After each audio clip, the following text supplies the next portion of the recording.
What if I told you that Iran, the modern center of Shia Islam, was once one of the strongest Sunni regions in the world? That for nearly 900 years, Persia was a land of Sunni scholars, rulers, and culture. But then, in just a few generations, everything changed. Mosques were destroyed, scholars were forced to convert, and an entire nation was reshaped under a new identity. How did this happen? Why did Persia go from being a center of Sunni Islam to the heartland of Shia Islam? Today we uncover the shocking story of forced conversions, political strategy, and a battle for control that changed Iran's religious future forever. Stay till the end, because the truth behind this transformation is more intense than you think. Early Islamic influence in Persia. In the year 632, the world was about to change forever.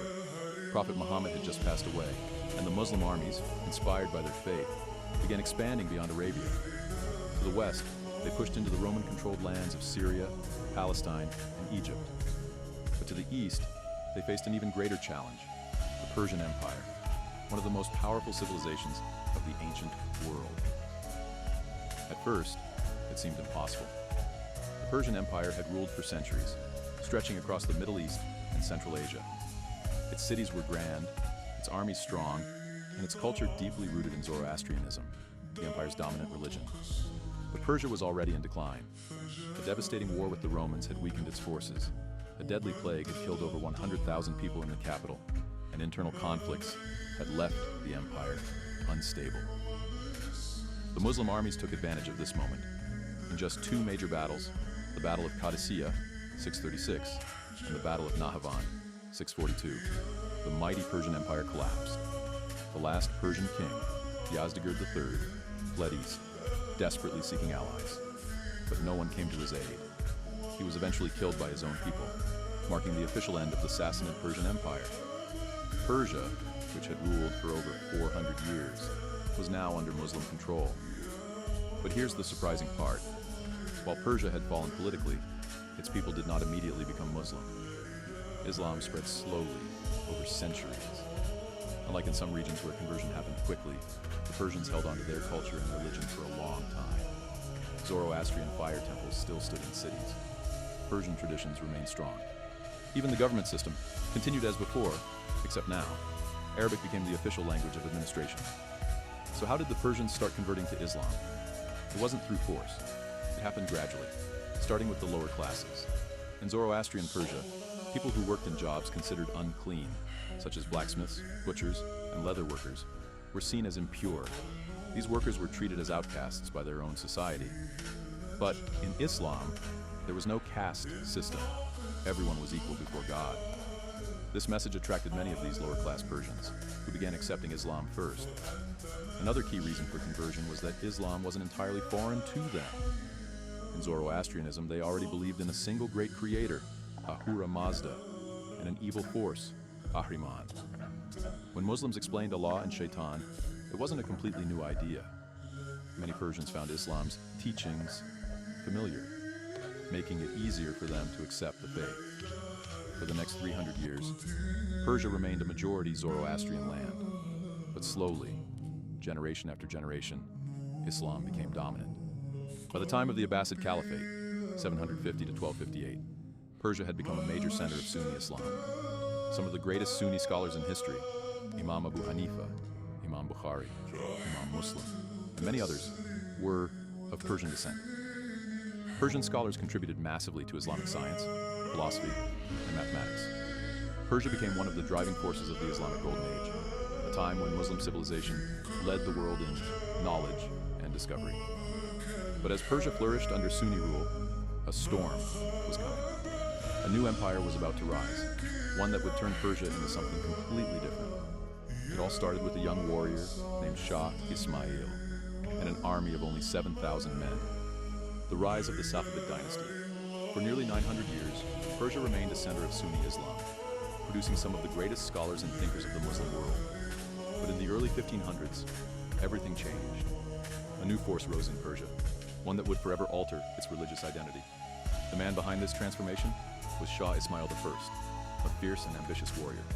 He wasn't just a ruler, he was a religious leader, a descendant of a powerful Sufi order called the Safaviya. This order had started as a Sunni movement, but over time, it had embraced Twelver Shia Islam, a sect that believed in a specific line of imams descending from Ali, radiallahu anhu. In the year 1500, at just 14 years old, Shah Ismail gathered an army of 7,000 loyal Qizilbash warriors, a group of fierce Turkish fighters who believed Ismail was divinely chosen.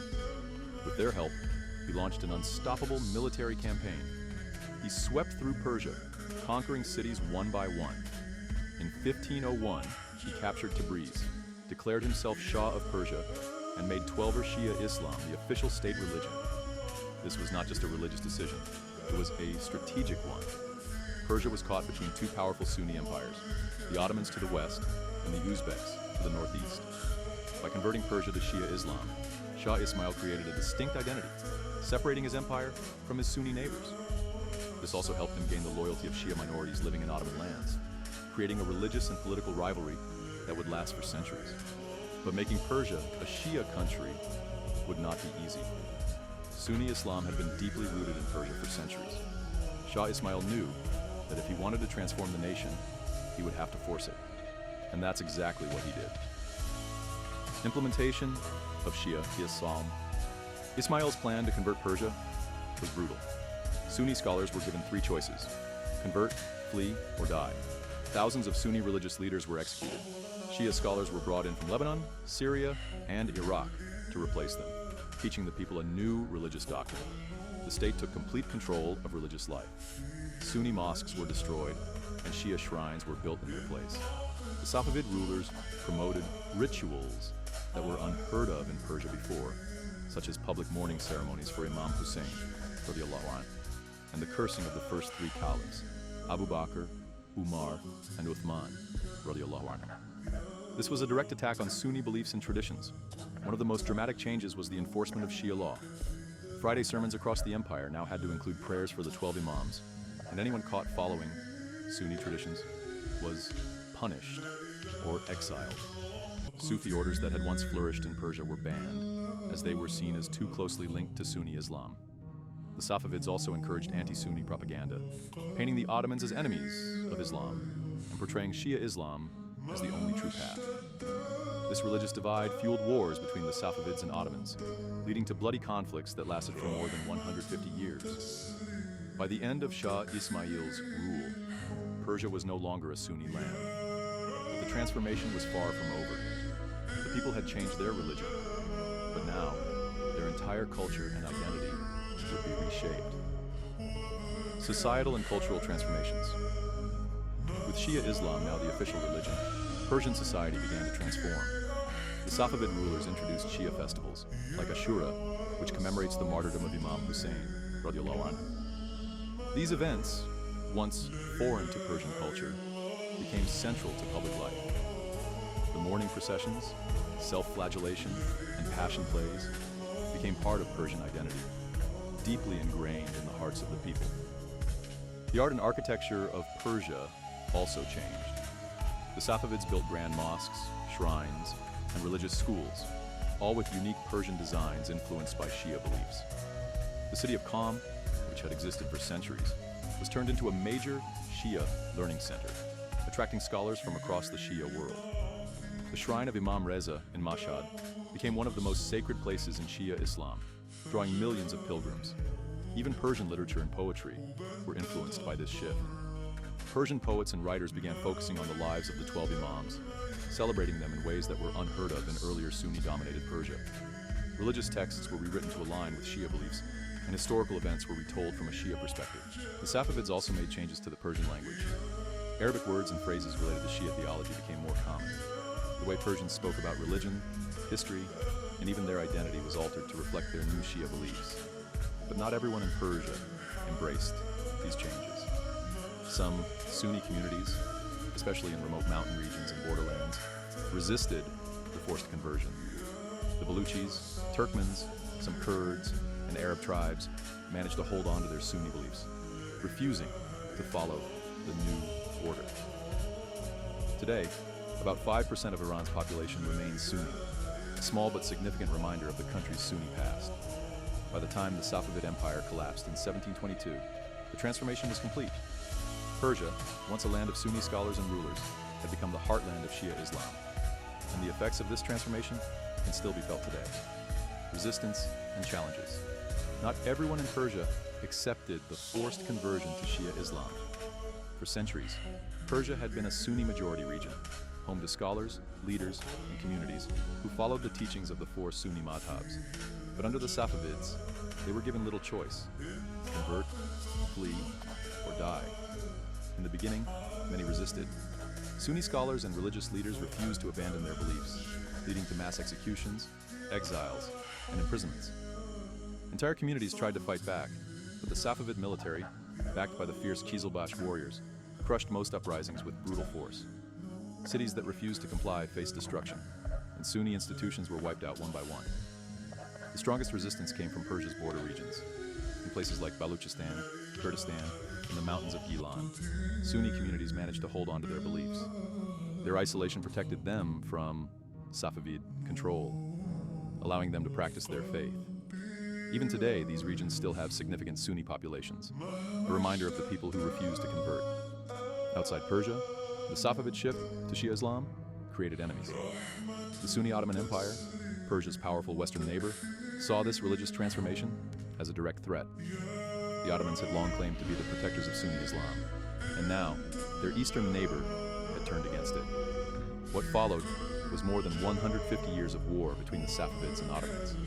These conflicts were not just about land and power, they were also about faith. The Ottomans tried to stop Shia Islam from spreading, while the Safavids aimed to strengthen their Shia identity and weaken Sunni influence.